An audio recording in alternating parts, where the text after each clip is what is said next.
2026-cı ilin yanvar ayında Muxtar Respublikada ümumi daxili məhsul istehsalı 113 milyon 805 min 100 manat olub.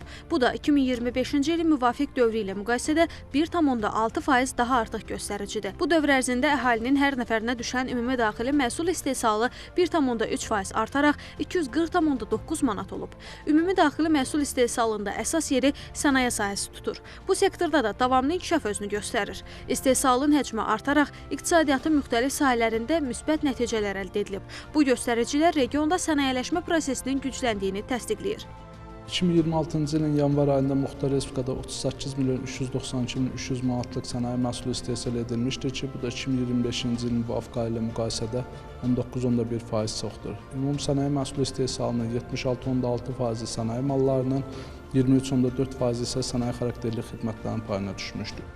Sənaye məhsullarının istehsalı müxtəlif sahələri əhatə edir və ayrı-ayrı sektorların payı ümumi göstəricilərdə özünü aydın şəkildə göstərir.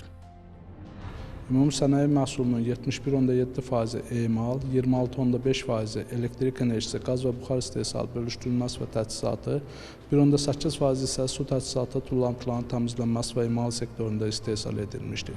Tərlan İbrahimova, Şəfəq Rüstəmova, Arzu Sadiqov, NTV Xəbər.